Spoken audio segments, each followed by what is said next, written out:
This is Beyond the Big Screen podcast with your host, Steve Guerra. Thank you for listening to Beyond the Big Screen podcast. We are a member of the Parthenon podcast network, including Scott Rank's History Unplugged, James Earley's Key Battles of American History, and Richard Lim's This American President. Of course, a big thanks goes out to Chris for joining me today. Thanks, Chris. I think we have a really good one on tap for today. A great way to support Beyond the Big Screen is to leave a rating and review on Apple Podcasts. These reviews really help me know what you think about the show and help other people learn about Beyond the Big Screen. More about the Parthenon Podcast Network can be found at parthenonpodcast.com. You can learn more about Beyond the Big Screen, great movies and stories so great they should be movies, on Facebook and Twitter by searching for A2Z History Page. You can contact me there or just send me an email to my email address, steve@a2zhistorypage.com. Links to all of this and more can be found at beyondthebigscreen.com. So I thank you for joining us today on Beyond the Big Screen. Now, today we have a Christmas present for you. We are going to talk about a very different version of a Christmas movie, though. We're talking about the 2020 new Christmas classic, I dare say, Fatman. This movie stars Mel Gibson as Kris Kringle, Marianne Jean-Baptiste as Ruth Kringle, and the great character actor Walton Goggins as Skinny Man. This movie is a serious departure from the classic Christmas story, but it makes some interesting points on the genre and the idea of Christmas and Santa Claus in general. As usual, we'll be giving you some spoilers in this episode, but this episode can be the gift that keeps on giving. Watch the movie and listen to this episode. Watch the movie and listen to the episode again. It'll be your new Christmas classic. Also, join the conversation with your thoughts, comments, and questions and feedback. We'd love to hear from you. Now, this movie plays with genres. It's a dark comedy. It's action drama. It's a Christmas movie. It is a true Christmas movie with Santa Claus, the naughty list, and the nice list, Mrs. Claus, elves, but with a twist. So, Chris, why don't you start off by just telling us an overview of the title character, Fatman, also referred to as Chris, who's actually Santa? Chris, or Santa, is played by Mel Gibson, who I believe is, he was perfectly cast for this role, in my opinion. And he plays a different kind of Santa. So he's not the Santa that you see in the Tim Allen movie or your typical Christmas movie. The first shot you see, he's shooting a gun at doing target practice in the middle of Alaska.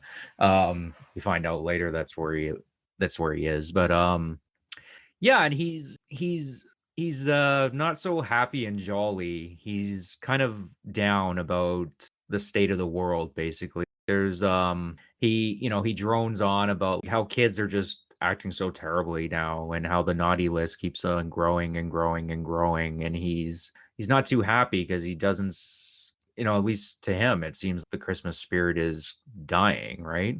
So he's almost kind of an anti-hero version of Santa Claus. He kind of I'm trying to think of a comparison, like if Clint Eastwood character from like his Fistful of Dollar series was Santa Claus, is the best way would be the best comparison I could make. Does that make sense to you? That's what I was thinking with the way he's portrayed, even right up front. Pretty early in the movie, they show him going to a bar and drinking, hitting on the bartender character who comes in. She's not a huge character, but she comes in and out of the movie at key times. He's definitely an anti-hero. I get the sense from him right off the bat that he's really just sick of it, and he's had it. And he just has no interest anymore in being Santa Claus. Yeah. I mean, I don't know. I think there's different scenes in the movie where when he's really down on himself at one point, and Ruth leaves a bunch of, I guess they're files on the good kids, right? And, he lightens right up right away, right? I guess in a sense, they're trying to go for kind of a more realistic approach to how Santa would be. Figure if you've been doing this job for, I don't know, let's just say Santa's thousands of years old, and it's the same thing every year. eventually it would start it would wear you down, right? So we've laid down a bit about Chris. Maybe we'll talk a little bit about the skinny man character. We'll revisit him, but let's maybe just introduce him. Yeah, so Skinny Man is played by Walter Goggins, who is me and you were talking about this, but I've seen a lot of stuff that he's done, and I think he's one of the gems of Hollywood. This guy's a phenomenal actor. The way he's able to take kind of ridiculous characters and make them believable. So Skinny Man is basically he's a contract killer who also buys gifts that had been stamped by made in Santa Claus, right? So in a sense, he's trying to buy the gifts that he never got from Santa, right? And we start, you learn later on that he's had a pretty tragic life himself, right? Where his parents were pretty abusive to him, put cigarettes out on him, and it's hinted at some of the other stuff that happened in his life. And he's also been on the naughty list his whole life. He only ever got one present from Santa Claus, and it was this little toy car. So I guess so he buys the gifts thinking it will give him happiness, right? But to get a gift from Santa Claus, it's not something you can, at least in the way they present in this universe, it's not really something you can buy, right? Like he thinks to not be on the naughty list it's an achievement that you can't just buy. It's something you have to earn. So that sets us up with Skinny Man. Again, we'll get into him and a bit more of his character as we develop the movie. Now, the other major character is Billy, and he's really interesting himself. Yeah, me and you were talking about Billy, and he's a kid, right? He's a high achieving kid that lives with his grandmother, but he has issues, right? Some serious issues.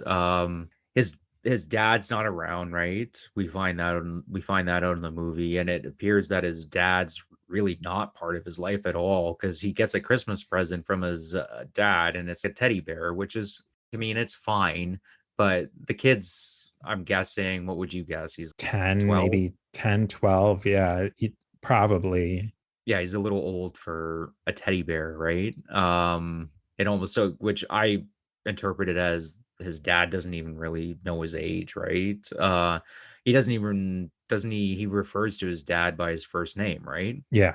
And yeah, so you get the sense that his parents, he doesn't even mention his mother, right? So either she's just completely out of the picture, or he just has no relationship with her at all. So he's with his grandmother, who's, I guess, is looking over him, but I don't know, it just doesn't seem, I don't know, it just doesn't seem like they're very close. It's very formal, their relationship. And Billy, yeah, you could argue, is pretty much, he's a straight up psychotic. We find out he hires Skinny Man to threaten a girl who won first prize at a science fair contest, right? And Billy he can't handle it, right? So he hires Skinny Man to threaten her and her entire family, and basically say, I cheated on my science fair so he can end up winning first prize. And he writes a letter to Santa Claus, and he's thinking, oh, I'm gonna get a gift, and then Santa Claus sends him a lump of coal instead, obviously, right? Because he just hired a hitman, threatened to kill this little girl's family. And then he swears revenge on to get Fatman, as he calls him. And then he hires Skinny Man to do the job, right? Who's more than willing to do it, because he already doesn't Santa Claus to begin with. So they start to set things up that Kris Kringle, Chris, Fatman, whatever, Santa, whatever you want to call him, they're losing money on the operation. Presumably the government is paying them to deliver the toys to the children. And because there's less and less good kids, they're getting less and less money. So they're really, the whole operation's looking that it's about to fold up. So Chris has to do a contract from the military to make some sort of military parts. And you think about that, and it's really screwed up, because Santa at that point is doing something that's arguably naughty to keep the whole operation going. And I think that that is a theme that goes through the film, is, to me at least, is what's the difference between naughty and nice, and how do you fall on that list, especially given the fact that Santa in a way is being naughty. And now a brief word from our sponsors. Yeah. And you could it's something he really does not want to do, right? Is the military. This is something I wish they had fleshed out a little bit more in the movie personally. It's an interesting aspect to the movie. I mean, it could be in time restraints or what have you. But yeah, Santa Claus doesn't really, he's struggling with having to do this military contract, but he is basically convinced that it's the only way to keep things going. And the reason when the government goes to him, and when he gets a subsidy payment, the government goes to him and says, well, you're handing out less presents, right? And he has one of the better lines in the movie, I think, where he's like, well, I'm not handing out participation trophies. So it would be quite easy for him to just start, just giving out presents to kids, right? But he obviously takes it very serious that if you're on the naughty list, that's it. You're not it's something you have to earn. It's not just something I'm just going to start giving away to people. I think that that's one of the issues that it really brings up for me in the movie, is the whole idea of the naughty and the nice list concept even. And I think that the movie starts to touch on that, and it could have really delved into it, because you take somebody like Billy, who he's a psychopath. That's something that's intrinsic to him. Yeah, his dad's not around. Okay, that's not his fault, but it's also, there's a lot of kids who don't have a dad around and they feel abandoned. Okay, he has a grandmother who I never got the complete sense to me who the grandmother was. Was she a loving grandmother? Obviously she was distant because she was sick. They show that she's sick. She's on a ton of medicine. She doesn't get out of bed. I think she's in a wheelchair. Okay, so he doesn't have a lot of warm connections, Billy, that is. All right, yeah. Is that driving him to be a psychopath who threatens the girl who wins the science fair, and then when he gets a lump of coal in his stocking, goes and hires a contract killer to go kill Santa Claus? I mean, no naughty or nice list is ever going to fix that. I think with the Billy character, though, is he's looking for validation from somebody, right? And he has no father figure around, right? And his grandmother, I mean, realistically kind of enables his almost kind of psychotic behavior, where she's, well, of course you're going to get number one, right? I don't think she fully grasps just how messed up Billy is. So he's almost it's a love-hate relationship with Santa Claus. He wants the validation of the nice present from Santa Claus. But Santa's not just going to give it to him because he wants it, right? Like, it actually has to be nice. And so when he gets rejected, it's being rejected from his dad. Again, that's the way I interpret it. And that's why he seems so psychotic, right? If you're seeking that acceptance and it's just constantly being rejected. I mean, I think that and this will lead into Skinny Man this is the kind of the twisted fairy tale genre, or the fractured fairy tale, where they're taking a fairy tale that we know, it's taking a story that we know that's a folk tale, and it's twisting it on its head. But there's still those key elements that they bring up of any good Christmas story: redemption. Just think of the Christmas Carol. Scrooge is a jerk, and then he goes through this trial, and then he becomes a good person. And okay, so we're going to take that and twist it that Santa's kind of the bad guy, and let's go through a story of redemption. And I don't feel I completely get that. And we don't get that through the characters. We don't get that through Billy. And we definitely don't get it through Skinny Man. And I feel that if in a movie that they're going to twist the whole idea of the story on us, you have to play it out. to me, it was a great action movie. It's fun to watch. I think everybody should go out there and watch it because it's such a great movie. But I think it could have been so much more. Yeah, I said I have some problems with the movie, but like I think there's surprisingly like a lot still going on here, like especially the skinny man character. And it maybe is partially the way the how the performance is done. This really could have been just kind of stupid, really over the top, Will Ferrell-esque like type of comedy, and Goggins just he doesn't do that. And he's like the character is still funny, right? The way we're talking about this is a black comedy, right? But right below the surface, there's a pretty tragic story going on here. The skinny man's story is it's really sad. He grew up in an abusive household, and he's he's never really coped with it. And all the anger and the resentment that he feels from what has happened in his life, he projects it onto Santa Claus, saying like, that's the way I interpret it, is he's projecting all of this onto Santa Claus, and this is why my parents were crappy. Why didn't you do this? Why didn't you do this? We've heard people talk this about, all the time, right? Where they project their own inadequacies or terrible things that have happened to them. They project it onto somebody else, and they start thinking to themselves, well, if I could just change this, right, then everything else will get fixed, right? And that's not what happens with Skinny Man. It's his own anger towards Santa Claus leads to his own destruction. Yeah, I thought that was a cool part, that it's an obsession with him, and they lay it out from the beginning that he wants to track down Santa, or he wants to figure something out. That's why he's buying up all these gifts from people that they've received from Santa, that has that made by Santa's workshop plaque that they put on the toys. And it's Skinny Man. And I don't know, what did you think about how it seems it's all just too perfect? And maybe that is a Christmas story, and it's twisting it on its head. How really the only reason that Skinny Man gets onto the trail of Santa Claus is being hired as a contract killer by Billy. He also does like his own kind of investigation too, right?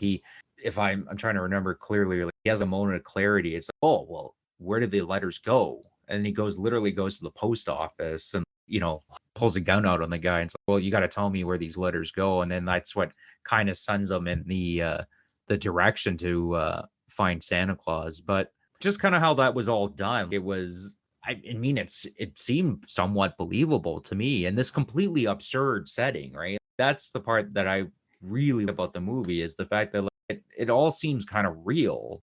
This all could happen in real life, but it's absurd, right? You have a little kid that's like, threatening to, put battery plugs on a little girl over a science fair contest, hiring a hitman that's referred to as the Skinny Man, and Santa Claus. It's just like, you know what I mean? It's completely absurd, the whole premise of the movie, yet it feels real. I do that they did that it's a movie that it feels real, even though it's an absurd premise in a dark comedy. I almost feel that they didn't need the dark comedy element to it, and that it took away, that they could have made almost a No Country for Old Men. That's what I kept coming back to, that Skinny Man was almost exactly Sugar in No Country for Old Men. He was killing people just to kill them. And I think they could have really leaned into that and cut back on the comedic dark comedy aspects of it, because there's other Santa dark comedies, Bad Santa. I don't think they needed to do that. I think that what would have set this movie way aside is if they had cut that stuff out and really gone with the action and the psychological drama in a Christmas movie, in a straight Christmas movie, because that's what it is when you get down to it. And now, a brief word from our sponsors. Yeah, 2 points on that is you mentioned cutting out the dark comedy in this movie. I would say the reason I enjoyed the dark comedy in this movie, as opposed to say something like Bad Santa, it's totally in your face. That's a focus of the movie, is like, just look at how bad Santa's being and look at how screwed up the humor is. Whereas in this one, I found like comedy, it's kind of subdued, where you're laughing, but it's not really I don't know, it's not the focal point. The comedy just comes from almost the tragedy of these characters, right? Like, just how messed up Skinny Man is, how messed up Billy is, and even Santa. The comedy comes out of that, and that's, to me, what is good black comedy, is where you're almost laughing at these people, these tragic characters. And the other point you mentioned, yeah, I agree with you. I would have, if the movie had kind of just focused on Santa and Skinny Man. That's another thing about this movie. It almost has, you mentioned No Country for Old Men, and this whole movie kind of has an old Western kind of feel to it. And it would have been nice if because those two are the most interesting characters, is Santa and Skinny Man. Billy is, I mean, he's kind of interesting, but I mean, if he wasn't in the movie, I don't know. I don't think the movie would have suffered a ton. Yeah, I think in a lot of ways Billy was superfluous, because he doesn't, in the end of the movie, Chris and Ruth go and pretty much, well, they threatened Billy to be a good boy because they're not going to put up with it anymore, and they threatened to kill him, and not so many words, but that they hang it out there that if he does any of the naughty stuff that he's known for, they're going to kill him. And it's a new Santa in town. It's a Western, and I didn't really think of that before, but when you bring it up, this is a Western, but it doesn't carry through in the Western themes. I don't think. I don't find redemption, to me, it's really the key to the Western and a Christmas movie, and I don't see how Chris is truly redeemed in the end. And to me, the way Santa Claus would be redeemed is that they show him finding the joy again in Christmas, but he doesn't do that. I don't know how you end that movie with him finding redemption. Is it really redemption that he's just going to start threatening people if they're not good anymore? I think that's part of what makes it a tragic movie, though, is there's not Santa. Right off the bat, he's even himself, Santa Claus, is losing faith in Christmas. And as like the movie goes on, it's like, yeah, he gets it a little bit again, and then he immediately loses it again when, he has a hitman that was, paid by a little kid to go kill him. And at the end of the movie, I mean, this is how I interpreted it, was he was, screw it, I'm not playing any games anymore, right? Christmas spirit and Christmas itself might be screwed, but at least I can try to stop some of these bad kids from, committing horrendous things, hiring hitmen to, kill Santa Claus, or trying to kill his own grandmother so she doesn't find out that he's been writing checks in her name and making it look an overdose by filling up her milk with fentanyl. Like, I mean, that's the black comedy there, where you're laughing at it because it's, the kid's 10 or 12 and he's going to do this over a bunch of just kind of checks, right? And yeah, that's the way I interpret it, was Santa Claus, in the end, he doesn't get redemption. He's just had enough. Yeah, it really it's just showing that they're depraved. They were irredeemable. Santa kills Skinny Man at the end and threatens Billy. And then that's just the way they go forward. And I don't know, I didn't find that completely satisfying. I think Chris killing Skinny Man was satisfying, because Skinny Man is an adult and he made his series of choices during his whole road trip from wherever he was in the US. Then he drives through Canada to Alaska, and he's killing people along the way. When he gets to Santa's North Pole compound, he kills all the soldiers there. He blows up the places, but Elves. Yeah, he kills elves. He blows up Santa's workshop. He's irredeemable, and Santa does what he has to do to defend himself, his family, the elves. But with Billy, I felt that was an opportunity for something more than just, there's a new sheriff in town, Sheriff Santa, and I'm going to clean house. I mean, Ruth technically kills Skinny Man when he Yeah. goes into the house, right? I mean, and Santa didn't. You get little. This is another thing the movie kind of did. It did really well. I thought was it kind of shows hints of how Santa's more than just a man. In terms of he can heal himself, or the soldiers.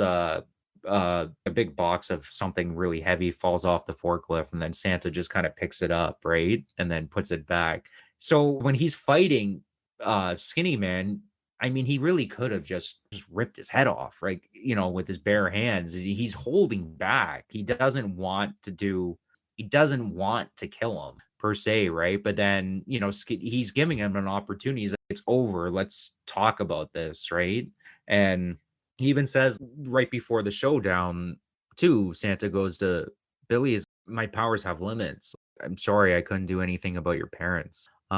He says that Which to I thought, Skinny Man. yeah, which I thought was one of the more, that's what really hits it home when you're watching the movie, because it was, for me, that's when it all came full circle when Santa says that line, I couldn't do anything about your parents. I'm sorry. Yeah, it was just very poignant. In the completely absurd setting where this, this hitman's coming to go kill Santa Claus, and it just kind of, it's the whole movie it just kind of stops, and then start realizing, oh, this is actually a really sad story.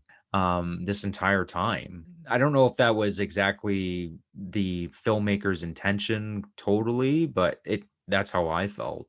That's what, when I initially watched the movie, because I wasn't expecting the movie that I saw initially. I thought it was just going to be some kind of silly comedy. And when he says that line, it's like, that's when it started making me kind of view the whole movie differently. Yeah, and I mean, Santa doesn't really want to, he didn't really want to kill Skinny Man. He gave him opportunity after opportunity after opportunity, but eventually your own choices catch up to you. I think that's the thing with Skinny Man versus Billy. With Billy, there's nothing redeemable about him. I think with Skinny Man, they almost, with that line where he says, Chris says to them that I couldn't give you your parents, or I get what how he said it and how he delivered it. Mel Gibson delivered it. It was really powerful. It puts it on its own head. That is it that you have Skinny Man who has this terrible childhood, he's burned by cigarettes. Clearly a lot of kids who go through that sort of situation have behavior problems. And is it that Santa, by doing this, by not giving him presents because he's quote unquote naughty, did he push Skinny Man over the edge, where maybe Skinny Man wasn't just a bad person, where Billy, they portray him completely as a bad person, and getting a lump of coal was not going to, or versus a toy, was not going to affect his behavior. Maybe Skinny Man was somebody who genuinely felt he's been robbed by life, and that's why he went on a dark road. And I think that's something that I would have loved to have seen explored more. Yeah, well, you mentioned Billy. I mean, maybe that could have changed. I mean, if Santa gave him a present, maybe that could have changed Billy. It's, oh, I finally got the validation that I've been seeking for my father, and that I've been repeatedly denied. But at the same time, I mean, if Santa's just giving toys to naughty kids, and it kind of defeats the whole purpose, does it not? Yeah, I mean, that's how I interpret it. Just because, to me, at least in the movie, let's just, well, in the movie, yeah, just because bad things happen to you doesn't give you an excuse to just not be good. Bad things happen to people all the time. But is that whole idea of kicking somebody while they're down, is that really the answer? Could that set somebody off who maybe Billy, I think if they had drawn Billy in a different light, maybe we could get that out of him, because I think it was something that they wanted to set up with Billy, that maybe is just a product of his environment. I don't know, but I think that they really did that with Skinny Man. And I just come back to it as kicking somebody while they're down.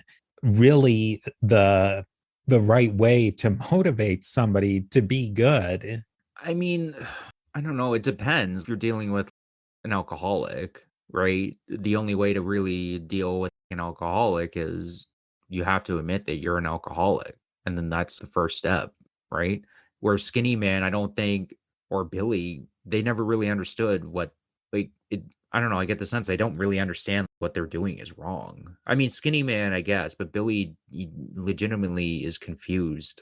He only seems to care when he might be getting in trouble. He doesn't really seem to understand that what he's doing is naughty. That's why he's surprised he gets a lump of coal. It's like, well, look, I got first prizes in all the science fairs and I'm doing this and this and this. He's not getting it. And if you just give him the present, then he'll just, the present's a symbol for, other things in life. But if you just give him the present, then, I mean, is he learning anything? I think that's why he wasn't going to learn anything one way or the other. And that's why I think I would have cut Billy out entirely and built all of that around Skinny Man. Skinny Man as a kid, Skinny Man as an adult.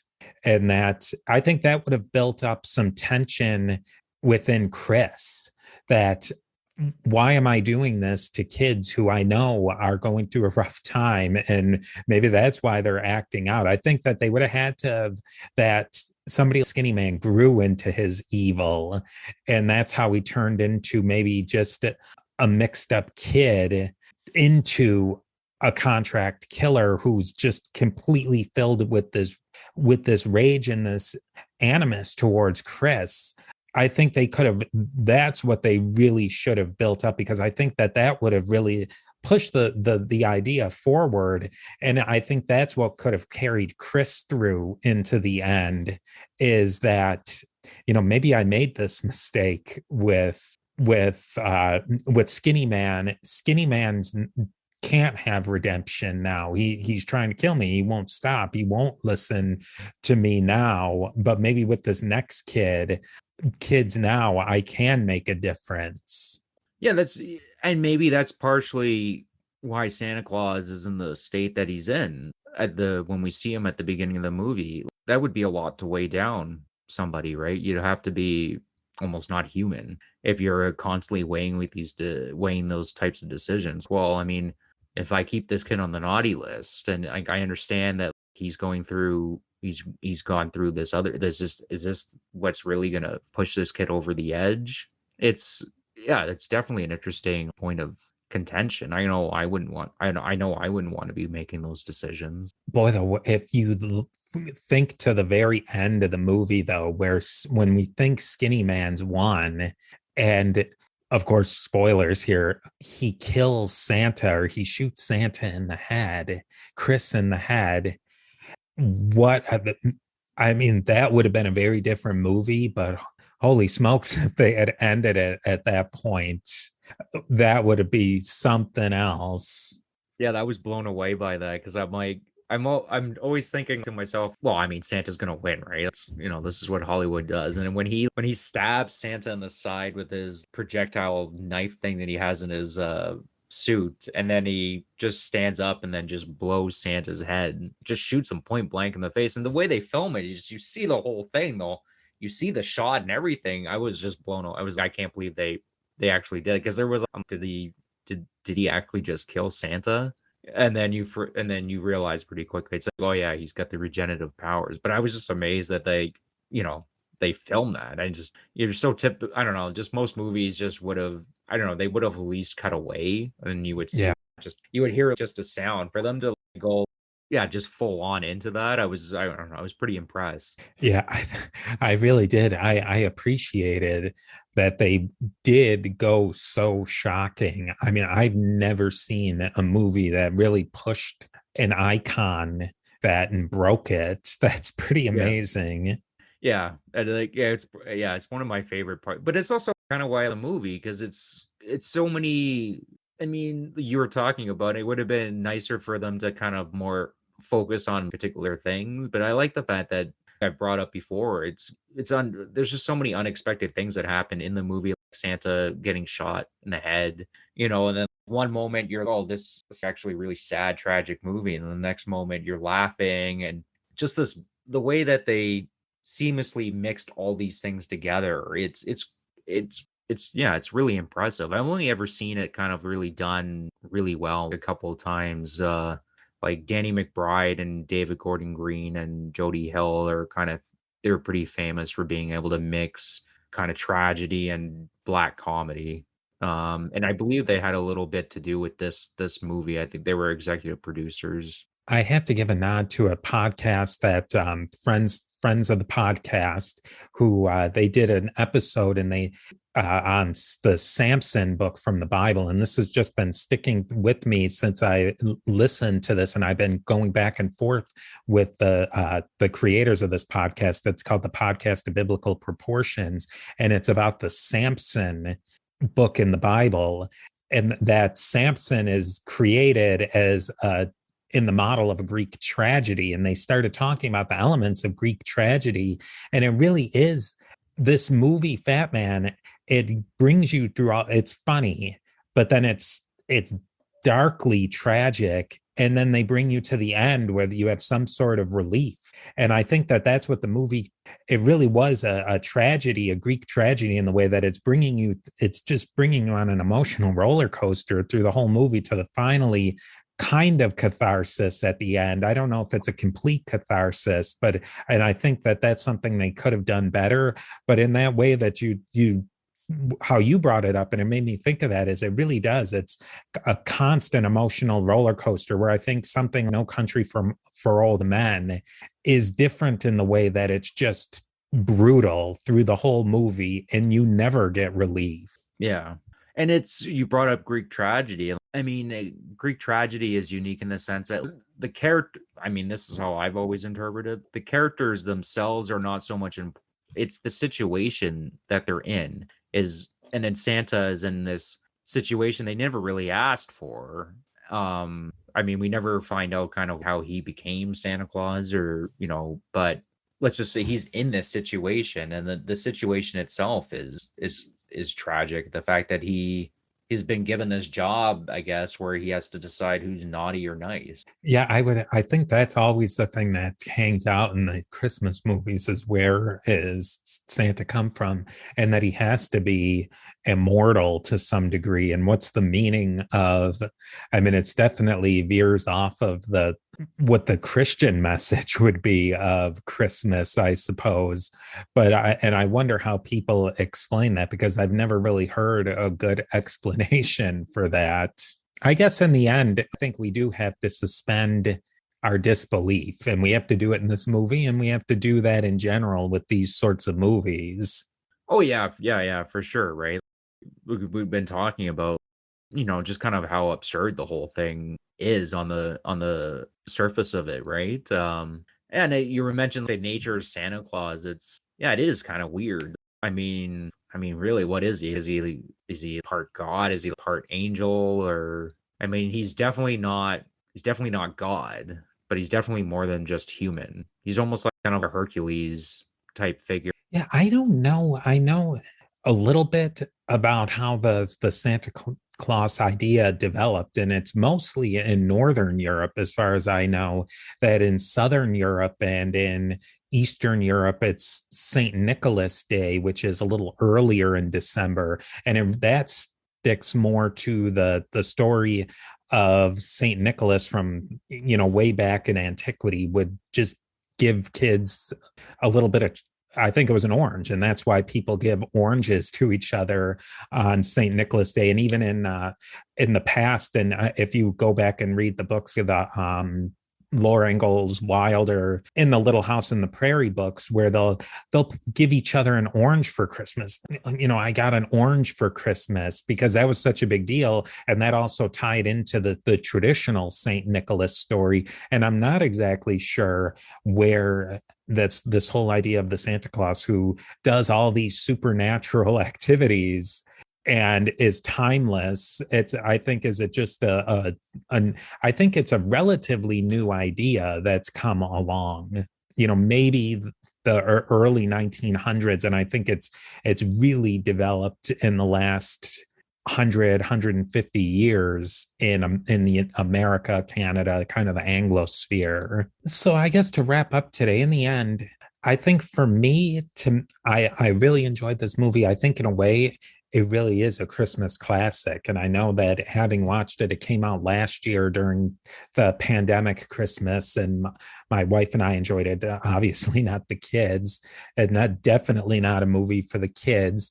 But I think that it hit so many things, but I just would have seen it pull a couple of those ideas, the redemption story, and a little bit further and just cut Billy out altogether or modify Billy, but I just don't think Billy was necessary. And really that's how I felt that it could have been an even better, it could have moved. It's a Christmas classic, but I think it could have moved up to maybe one of my favorite movies of all time. I was just blown away by it because me and you were going back and forth. So, are we going to do a Christmas movie? And me and you were saying, we don't really like a lot of Christmas movies. And you mentioned Fatman.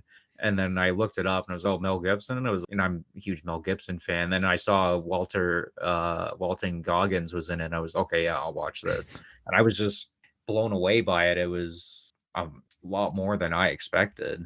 And I agree with you in the sense I would have liked the film to have been a little bit tighter, focus more on Skinny Man and Fat Man, because I mean they're the stars of the show in my opinion. All the stuff with the military, and it seemed ideas that weren't really fleshed out fully, maybe because they didn't have the time, and I don't know, different reasons. I would have just cut all that out. Billy, like you mentioned, maybe change him up a little bit. But I guess you could have cut him out too, right? So you're just left with Skinny Man and Santa. Yeah, but other than that, in terms of how the way that they were able to just mix all those different genres together, I was just blown away. I'm gonna say it's probably gonna become one of my favorite Christmas movies now.